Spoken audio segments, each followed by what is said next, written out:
Hello, my name is Megan. I am an illustrator and small business owner, and for the past year now I have been selling my products online on platforms like Etsy as well as in person at markets. So in this video I wanted to talk about what my experience has been, just kind of reflecting on the past year, giving some advice on things I think would be helpful for people starting out, as well as answering questions that people have asked me on Instagram about markets and things like that.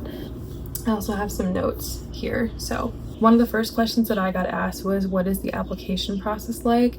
And there is a lot of variety within this category, but in most cases it will be an online application, and you'll be asked general things, like your name, your business name. Some spaces provide tables and chairs, some don't. It's also usually in this application where they kind of outline these little parameters of the market, like if it's indoor or outdoor, if there's potential for you to be sharing with another person, if you need to bring your own table and chairs or not. So the application will give you a lot of information on that as well. Something that I would recommend just to make your application process easier and smoother is to just kind of have on hand maybe a little blurb like about yourself and a little blurb about like your business, the type of things that you sell.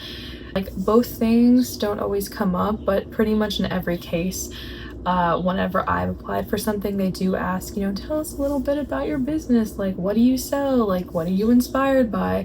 It doesn't have to be anything crazy, but I think just imagining whoever is looking at this application, you just want to give them the clearest image of the type, like what you would be bringing to this market, like, is it cutesy, whimsically girly, or are they like paintings? Are there a lot of keychains? Like, just kind of laying that out so they know what to expect. Something else that I have seen in applications is there are options to include photos, and the photos can either be just of the products that you sell and or what your table setup looks like. So if it's your first one, you don't really have a prior table setup, that's fine, but I would just make sure that whatever you are selling, you do have clear and good pictures of that. Just because, we're visual people, so I think especially for an art market, having visuals of your things will always be helpful. So most markets, either in their application process or in their follow-up emails or points of contact with you, they will tell you about the size of your table, just whatever display space that you're going to have for your stuff. So I would highly recommend practicing this setup within those given parameters, because sometimes you may have an idea in your head, but then when you actually try and set it up on the allotted space, it may not work out how you want it to, or it may just like not look how you wanted it to. So I think that in the long run you will save yourself a lot of stress and reworking if you can just do a quick mock-up at home. That can be like on a table. Usually what I do is I clear off space on my floor, I measure it out, and I like tape the borders around it. So really whatever way works for you. And then also the more you do it and the more you work with different table sizes, you'll have a better idea of how to set things up going forward.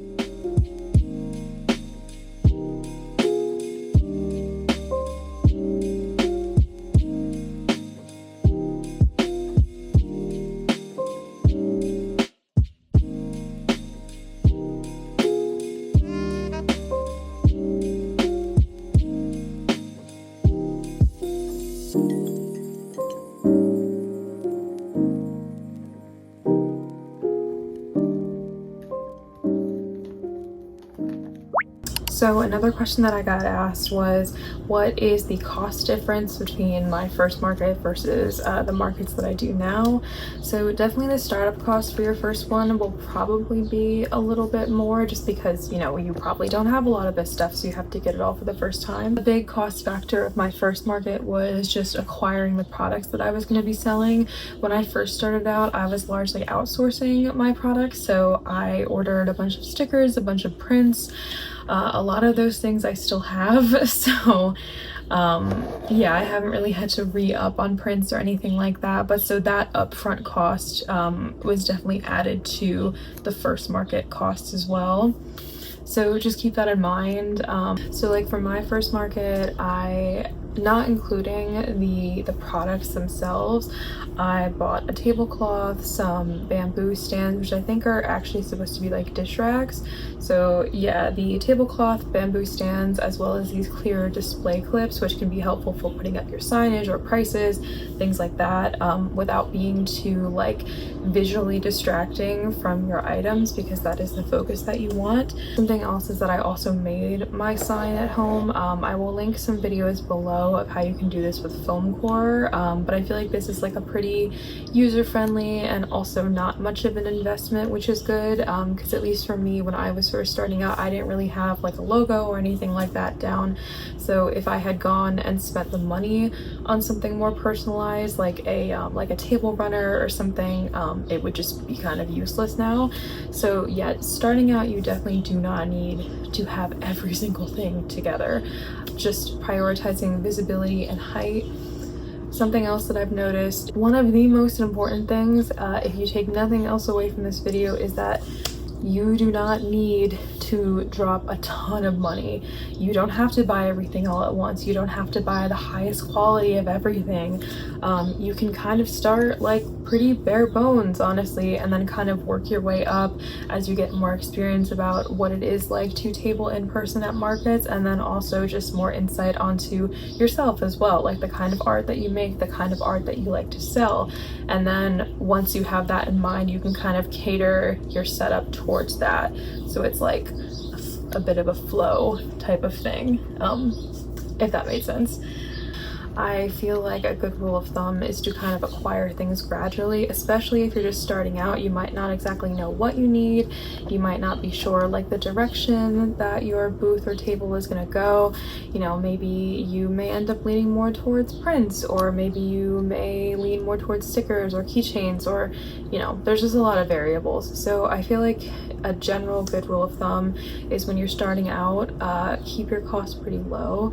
That being said, there are a few things that I do think are important regardless. Probably one of the most important things that you can do is just make your product as visible as possible. Height is a really big thing.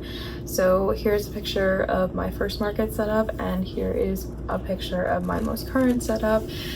And the biggest difference, I mean, there's a lot of differences, but I feel like it is a lot easier to see the things that I have to offer. And I think the biggest things to prioritize is height, just making sure that your products are visible to people from close up and far away.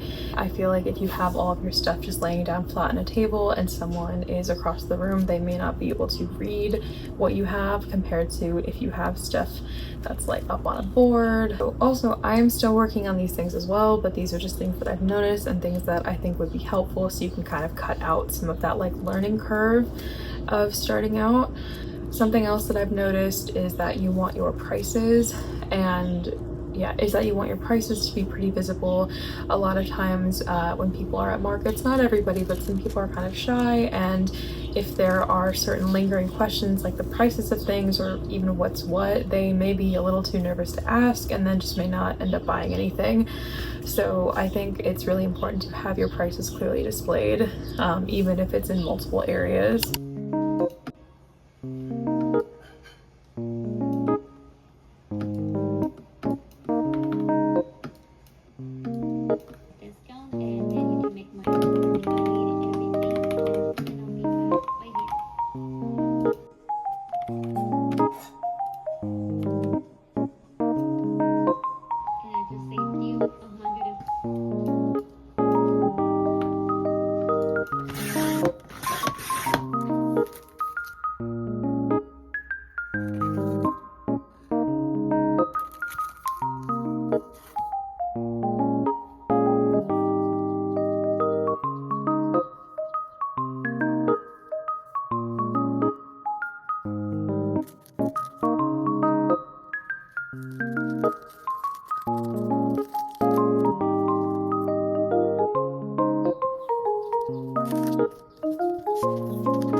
Oh my gosh, they're actually pretty cute.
So I would also say that while I don't think that you need to, you know, drop a ton of money right from the get-go, this is very small, but there are like some things that I would say that, you know, maybe you don't want to completely cut costs on. So for example, when I was first starting off, I just was like, oh, like I just need some form of tablecloth, so let me buy the cheapest possible one, this like plastic one, and it crinkled really easily. It just looked kind of like messy and like low effort, so I ended up going with like a fabric tablecloth, and that has been what I have used for every market since. So yeah, like in my attempt to kind of cut costs, I kind of skimped on something that was like kind of important. So yeah, again, you don't have to buy the most wonderful, beautiful, expensive tablecloth, but maybe don't go so cheap on something that, you know, maybe it doesn't have much longevity for other markets. If I was to give you a list, like a bare bones list of what I would recommend for your first market, the first thing would be a tablecloth, just because I feel like it kind of brings everything together. It also makes things look pretty nice and professional. And then on top of that, the tablecloth kind of hides all of your stuff underneath the table. So again, it just looks more presentable and more clean. The second thing I would look into getting is some sort of like display stand, and this can, you know, vary depending on the type of items that you have, but really just anything that will give your products height and dimension, just so it's not all laying flat on the table. I feel like that will go a pretty long way.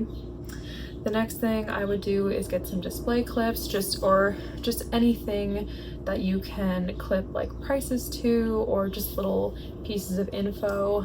So again, it's not flat on a table, and it's very easy for people to see who are browsing your table. And then the last thing, especially if you're going to be making signage at home, I would just get like a couple sheets of foam core. I mean, you can kind of judge that depending on like how much you think that you'll be making with it, but some foam core for like signage, just so your stuff has a bit more body to it, so it's not just like printer paper that's kind of flimsy. Yeah, and also just like some quick tips and advice that I would recommend having at markets. Definitely having multiple forms of payment. So I usually do cash, card, or Venmo. I just think the more options that you can offer to people, the more likely it is that they will make a purchase, compared to if you only take cash or if you only take card. So yeah, having some variety there.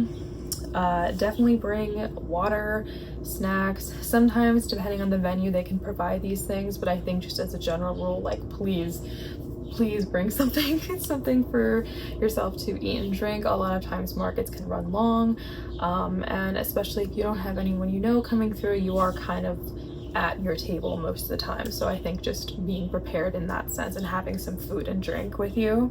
Something else is that I would say to have business cards, or just have some little thing that people can take, so if they want to find you later or contact you later, they can. So it doesn't have to be anything crazy. Honestly, sometimes my business cards have just been like little pieces of printer paper with my QR code, my Instagram handle, stuff like that. So really you can go like as minimal or as detailed as you want with it, but I would recommend having something that people can take, especially because a lot of times people will do these pass-bys or they'll do these walkthroughs, so they may not buy anything in that moment, but if you have something that they can take, like a business card, they could find your art later, or also just return to you and your art more easily. So the final question that I got asked is, what are my favorite things to bring to markets? And for me, that's a really easy answer, and it is definitely stickers. Now I have them in this cute little binder, but before it was not organized. So I would also recommend, like, especially if you have a lot of small flat products, organizing them in something like this. It will just save you a lot of time and energy, and it'll be way easier to keep track of stuff, especially like if you make your products at home.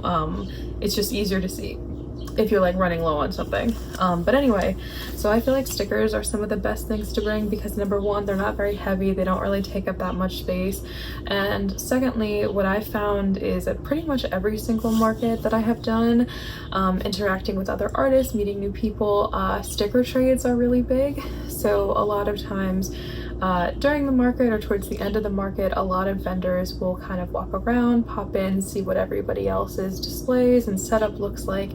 And in doing that, a lot of people want to trade stickers, which I think is very sweet. It's a really good way to like break the ice with people. And then also, yeah, you get stickers. So yeah, definitely having things to kind of trade and exchange with other people. Stickers are the best for that. Okay, and yeah, that's it for this video. I hope that these tips and advice were helpful to you. If you have any questions, feel free to comment down below and I will do my best to answer them. Yeah, thanks. Bye.